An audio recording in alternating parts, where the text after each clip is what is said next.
Hi everyone, I'm Binnie. I'm the Chief Product Officer at Visier.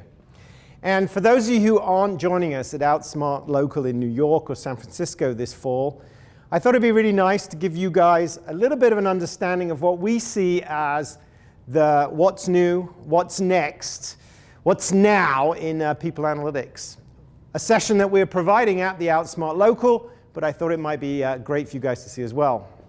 Now, one of the things I was always taught that is if you want to predict the future, the best way you can do that is to create it. And so this is a little bit about what we're doing at Visier to create the future. Before we move on, we talk about people analytics. What do we actually mean by people analytics? So one of the groups that I think is really doing some amazing research right now is Sapient Insights. And they recently did a large survey. They asked a lot of people what they were using for people analytics, how successful they were being. And of course, I'm super happy that we came out top, both in experience and satisfaction with products in people analytics. But one of the things they discovered is that people are still struggling a little bit to understand what people analytics is. So I thought today I would give everybody my view on what we should be doing in people analytics, what's important, and a little taste, perhaps, of the future that we imagine for this technology going forward. Now, never do a HCM presentation without mentioning Josh Burson. So we mentioned Josh. Josh described Visier as the world's leader in end-to-end people analytics. And I thought that term end-to-end was a really fascinating place for me to anchor this presentation. When we think about end-to-end, when I think about end-to-end people analytics, I think one of the things that's really interesting is to think about who is people analytics for. Many people, when you ask them, will tell you people analytics is a technology that allows specialist analysts to use data to tell interesting, compelling, insightful stories to the executive team. We absolutely agree with that. But the executive team is only one of the teams that we want to be able to serve. We also want to serve the HR function itself. There's a lot of data out there that can help us do better as an HR function, as a people function, as a people strategy function. We also want to serve the rest of management, not just the executive team, but everybody in management. And very specifically, you'll see I call out here first line managers, because today more and more organizations are trying to work out how to get information out to the coalface, to the place where management happens every single day, first line management. But more recently, we started to think about how does people analytics get past management and actually start to help employees. More and more now, we see employees wanting to engage themselves in the development of the organization, in the development of themselves, to participate more, to contribute more.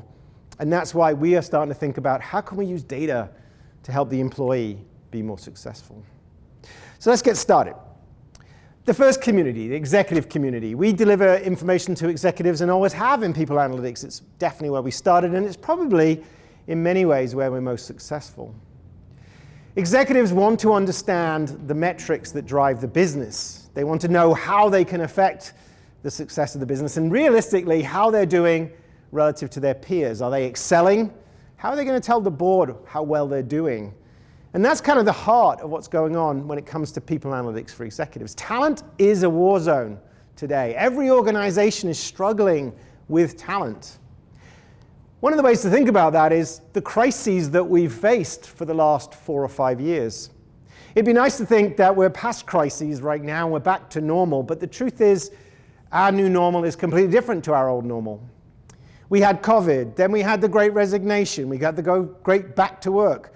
We've got activism in employees, unionized employees. Everything is changing, everything is moving, and the talent market hasn't gotten lighter or simpler or easier. It is just as hard to recruit people. So the reality is for our executive teams, they're struggling to understand how is the talent reality changing? How is it going to change? Are we ready for the next crisis?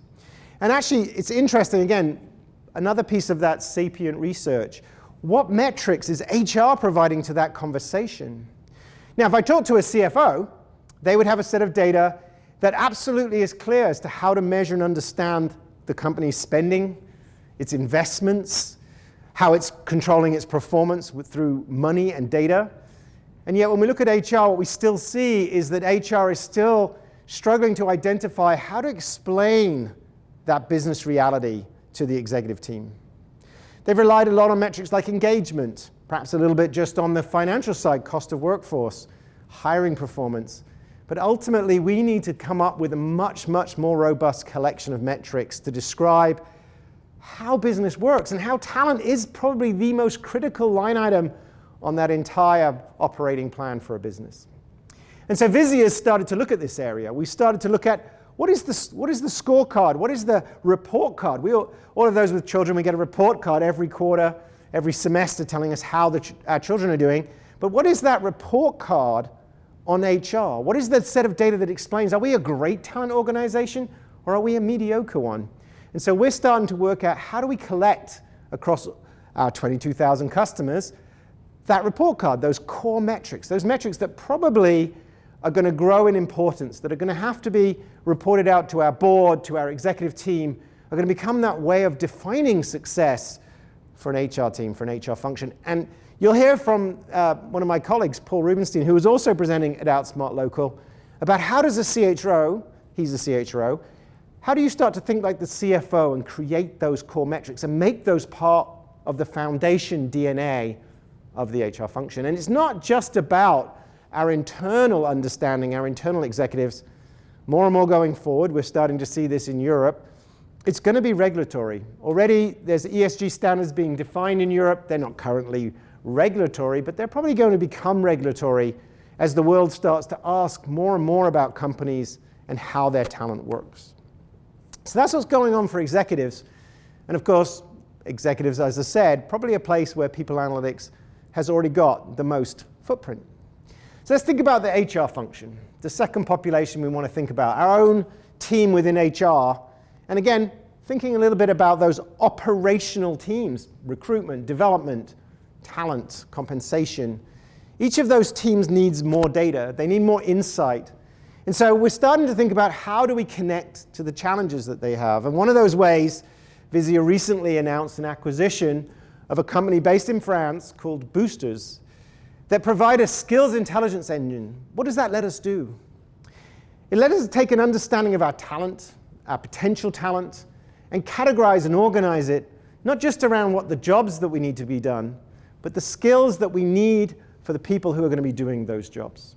That skills intelligence engine allows us to connect jobs to what people's expected skills are in those jobs, lets us connect what their historical jobs have been to what was the expected skills for those historical jobs, what this candidate is required to know, and perhaps what this candidate's resume says that they do know. So again, we're looking there at how do we connect that idea of a job to an idea of a skills to the work that needs to be done.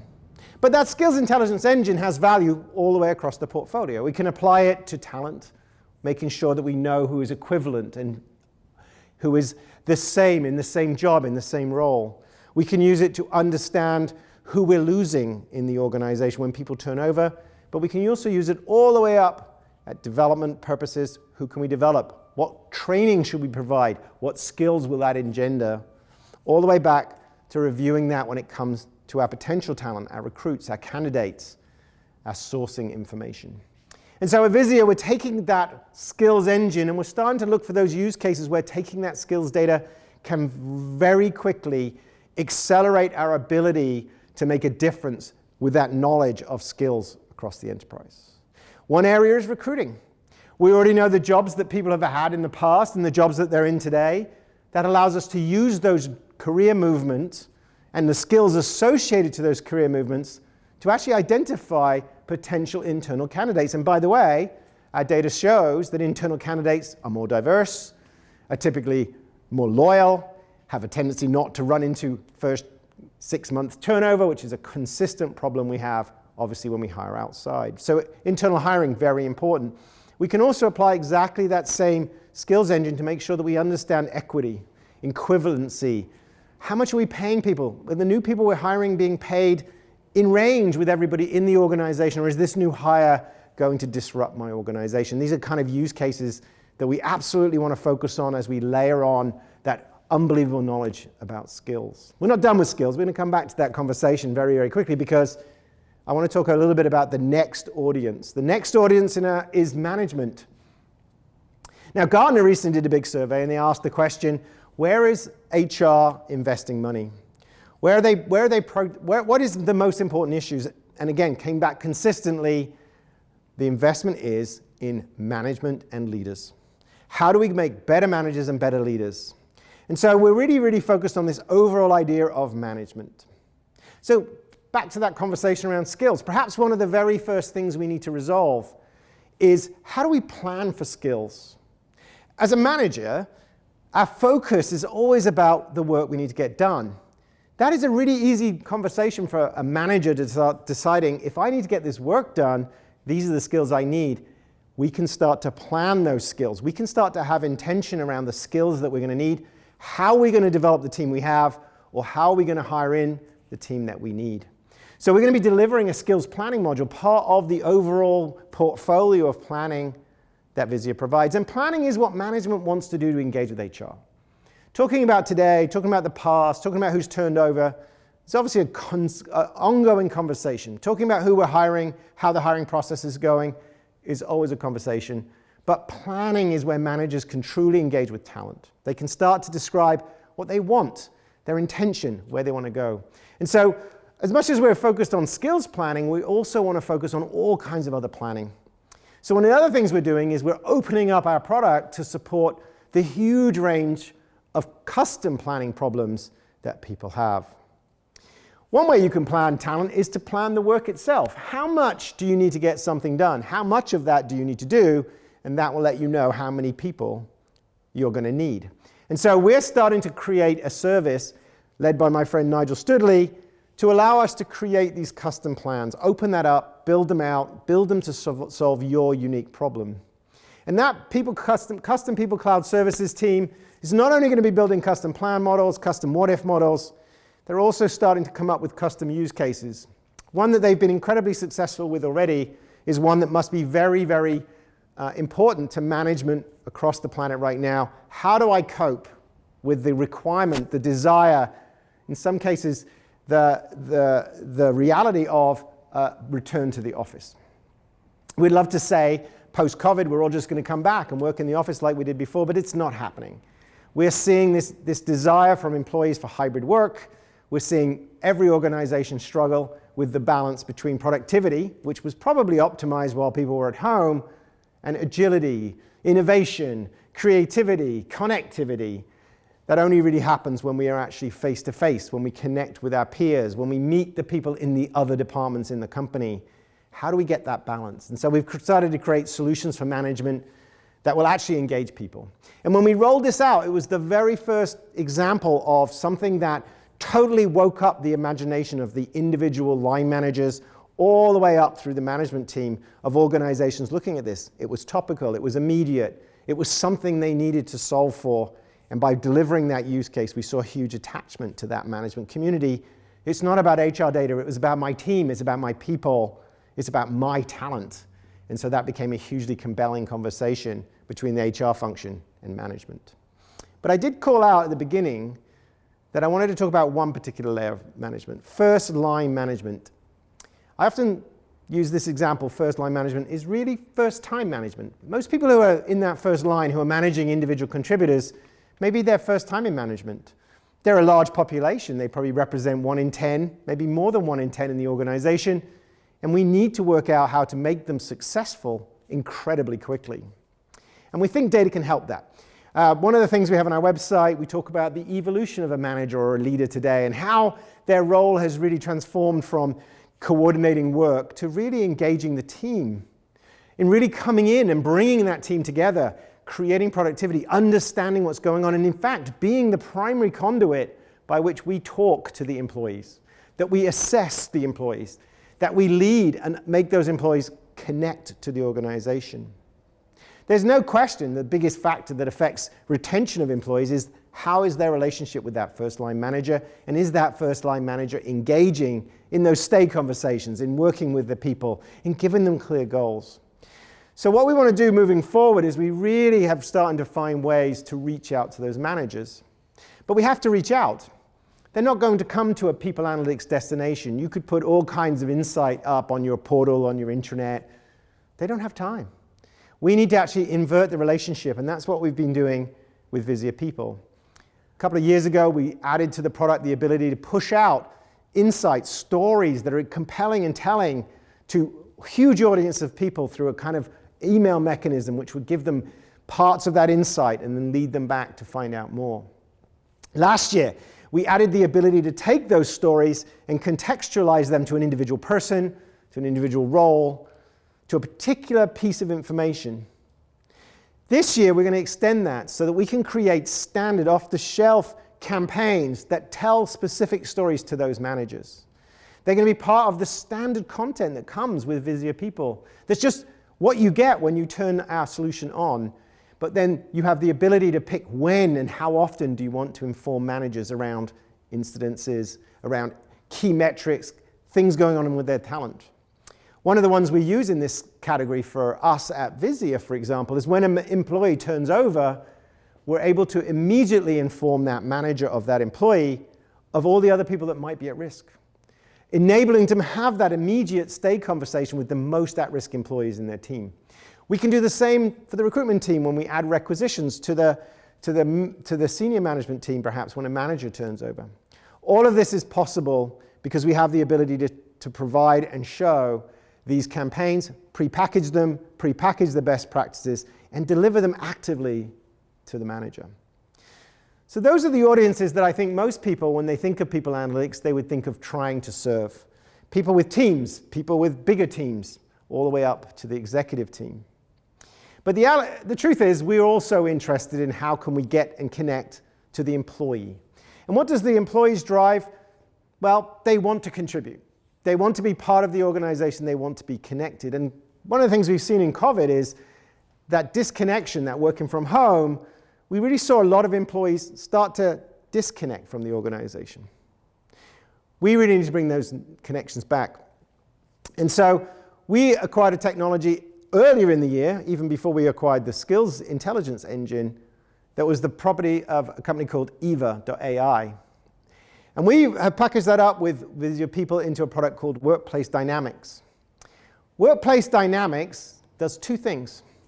It collects passive data, so where are we working together? Where am I collaborating with people? Who am I communicating with? To start to form up an understanding of my network, my collaboration circle, all the people I work with. This is fascinating. We can actually start to understand a little bit of the nature of that collaboration. But more importantly, once we know who I collaborate with, we can actually step into the second part of Workplace Dynamics, which is we can start to do active feedback gathering about the people I work with, about the collaboration that I'm involved in. And from that feedback, I can provide insight into what is making it hard for me to do my work, but it also allows me to give feedback on my peers and the people in my collaboration circle, and of course, for them to give feedback to me. We believe that this provides this incredibly compelling experience for employees to start to understand how they contribute, who they work with, who they should work with.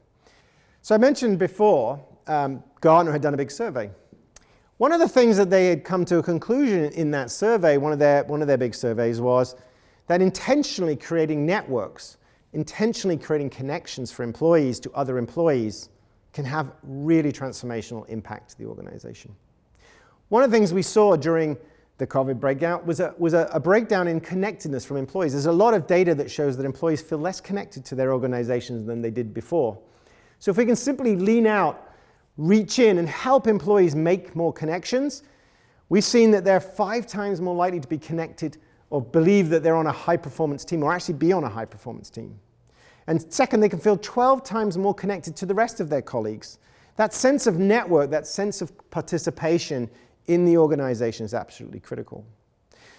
So Visier Workplace Dynamics allows you to do that by understanding your network, going out and surveying for who is in my organization is the person I reached out to for different purposes, helping my manager understand who I'm connected to, helping them step in and help me build my network, whether you're a new hire or an existing hire, understanding that organization and getting visibility to how your peers see you, what you're contributing, perhaps areas for improvement, that sort of 360, and to doing that on a continuous every week basis so every employee can continuously think about their own improvement. And part of all that data, part of when we start to look at how people collaborate, gives us another insight. How you're collaborating, how quickly you respond, how much you're able to engage can actually give us some great insights into well-being. And burnout. Who is at risk? Who is at risk because they're asked to do too much or they're unable to get their work done? Who is disengaging from the organization? So workplace dynamics can provide that as well, to the individual employee and of course to the whole organization. So we're actually starting to understand well-being as it looks across an organization, something that is very, very much a topical concern today for all of management. So again, we come back to the overall view. Where is people analytics going? And I come back to who is it for? What does it mean to be doing end-to-end people analytics? It means that we need to be serving the employee with insights to make them better employees. We need to be serving the first-line manager or the first-time manager with insights that allow them to create better teams, to be successful quickly, and all the way up through the organization, through HR, and back to those executives so that decisions made at the top have value all the way at the bottom. You'll hear from my friend Ian Cook. He's one of the thought leaders at Visier, has been around for a long time. He's going to be having a panel also at Outsmart Local. If you didn't get to join, hopefully you'll get to see his presentation on the people impact gap, which talks very specifically about the importance of connecting all of these audiences together to create change. And that, I do believe, is fundamentally where people analytics is going. It's not about serving a few executives, a few numbers. It's about connecting that whole organization together with data and using that information, using that data, using that insight to create impact and change. With that, I'm going to say thank you very much for listening. I really hope you'll get a chance to join us for the full Outsmart in May next year. And with that, I will say goodbye.